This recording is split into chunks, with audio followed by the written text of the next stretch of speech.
Hi, I'm here with Mara Hartzell, who's from American Pets Alive. We're going to talk more about her organization, but I first want to let you know that American Pets Alive and Mara are doing an independent assessment of League City's Community Cat program, also known in some circles as TNR. So Mara's going to talk to us a little bit today about that assessment, but first, let's start with what is American Pets Alive so we know a little bit about your organization and you. Yeah, so thank you for having me. Absolutely. With American Pets Alive, we are the national arm of Austin Pets Alive, which is based in Austin, Texas, known for making the city of Austin no kill many years ago. And we have that same goal as a national organization, and we love working with other shelters that have that same kind of vision. And we're doing more than just an assessment here. This is also a collaboration because of how willing and motivated League City is to just reach a very top level of performance. So, a little bit of background, a lot of folks in our community may not realize that we've had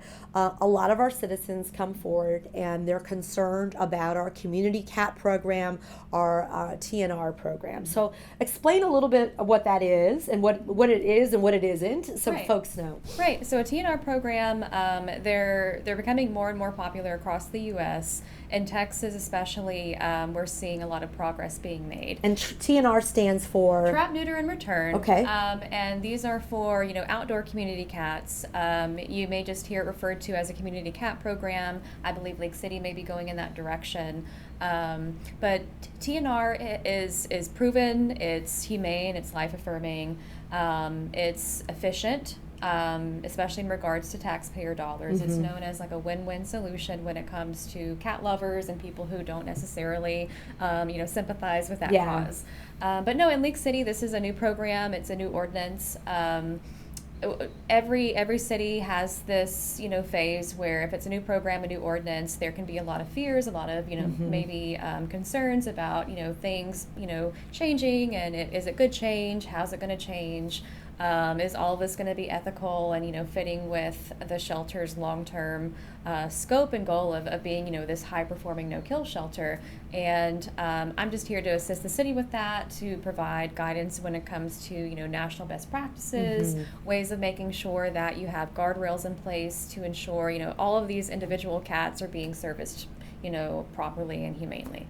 So, as you said, this is a relatively new policy, new ordinance that the city has adopted. There's always some growing pains in there. Right. And so, Right. one of the things that you're going to be doing specifically is gathering feedback and input from our community because that is important. Yeah, and your community is very expressive, and I think that this is another opportunity where we can engage in dialogue. We can collect more opinions and thoughts and input, and ultimately, like I said, with this being a collaboration, I'm going to be studying that input. I'm going to be integrating it into my overall assessment, and we're all going to be working together in terms of coming up with an action plan that can address all of these concerns and can just do a lot more community networking, a lot more community outreach, and make this invite more people to our mission table so everyone understands, is on the same page, what the TNR program in League City is all about, and hopefully, settle and resolve some of these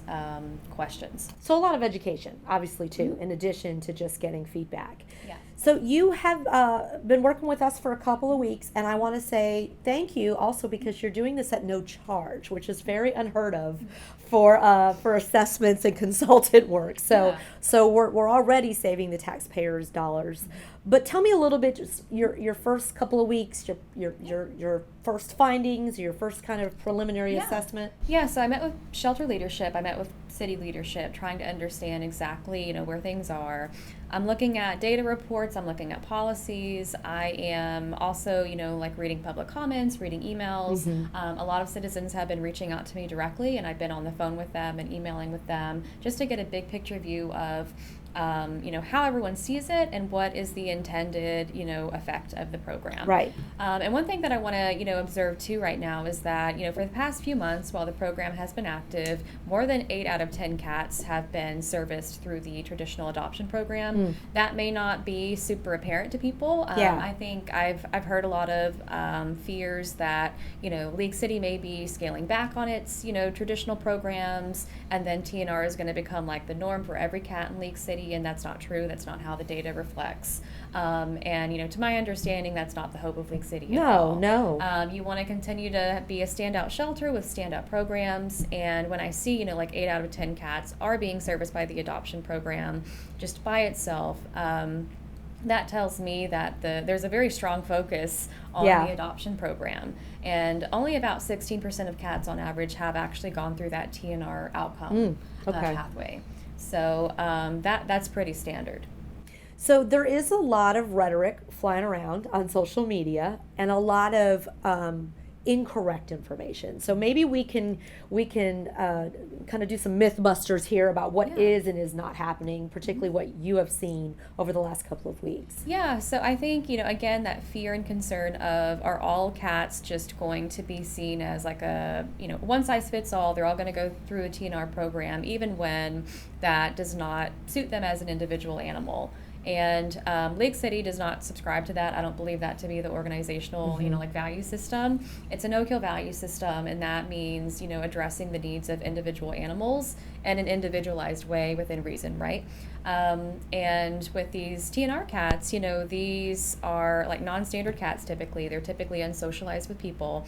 They're found, safe and healthy. They are adults. They have to meet a certain criteria. They have to be at a certain kind of health level before they can even be considered to be a TNR cat. And that's, a very, very small percentage.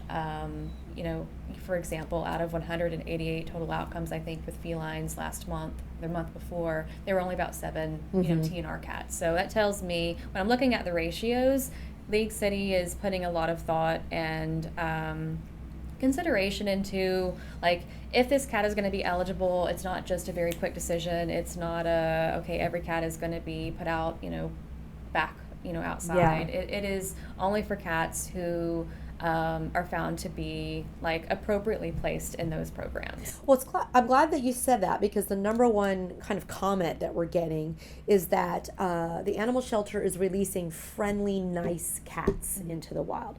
And so friendly and nice seems kind of a vague term. So if a cat was friendly or nice or seemed friendly, would they be put up for adoption? I mean, what does that really mean by determining if a cat is friendly enough to be released back, possibly into a home rather than into a community? Right. Well, I mean, sometimes, these outdoor cats are owned, and the bonds that these cats have with their caretakers shouldn't necessarily be diminished just because they're sometimes outdoors. I would say, though, I mean, the vast majority of cats who go through TNR programs are not going to be socialized with people. That's the standard. I mean, it would be abnormal for a TNR program to have like 99%, semi-social cats. And I know that's something that a lot of people have different views on, but I think the main point here is that's not the only, criteria that we're looking at. It is this a safe environment? Is this a place where the cat is already at a certain standard of well-being? I think another misconception too is, we don't have verified caretakers for these cats necessarily. How do we verify that, people are caring for them? I think that when you evaluate their, like body condition score and how they are when you first bring them in, that tells you a lot. And a lot of these caretakers may not be actively registering with the city as a caretaker. That does not mean that they aren't being cared for. So that's one of the things we're gonna be working on together, as far as like, how do we get people maybe in a more organic way engaged, and how do we get a better idea of who's actually caring for these cats? And because I've heard them call a lot of times feeders, like, I'm feeding, everybody's feeding the cat in the neighborhood, but they don't necessarily live in any home in the neighborhood. They may have, numerous caretakers. Yeah. In my neighborhood, it's a quiet neighborhood, and there's one community cat. He's ear tip. He's been through some program. He's semi-socialized, but there are people who have, like cat furniture on their porch for him, and he like moves from home to home. And when I'm walking, I see him, and that's one of those examples where he's semi-socialized, but he's very well cared for. It's a quiet neighborhood. People respect him. People have integrated him into the community. But he's just not living out inside someone's home per se, and necessarily really an adoptable cat that you would put at a shelter and say, hey, come have me live in your home. Yeah, and I think the main fear is that, cats are going to fall through the cracks, they're going to be overlooked, and even though this is a typically like fast-paced program, that doesn't mean that it's, at the expense of something else. Cats are flagged for TNR because, staff and policy and a lot of different sources are coming to the conclusion that this cat is going to be best served by this kind of program, and that doesn't mean all cats, but some of these cats. So but yeah, I want to hear from more volunteers. I want to hear from more community members, and I'm sure there's going to be a way for us to keep the program and also just have outlets and safeguards and other things in place to where people can have a lot of confidence and trust that this program is being run in the way that the community wants.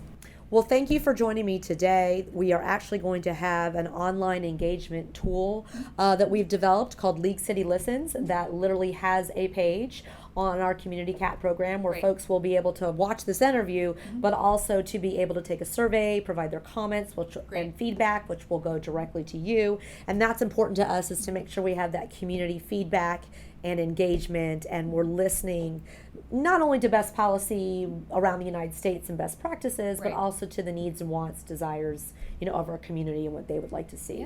Yeah, I think that's great, and I think integrating everything in the community that they're expressing is going to ultimately be a good decision. Well, thanks for joining me for today, and also thank you to American Pets Alive for doing this assessment for us at no cost. It's great working with you guys, and we look forward to the end result, which is just a better community for all animals in our community. Yeah, absolutely, completely agreed, and I really appreciate the opportunity to collaborate with you. Great, thank you.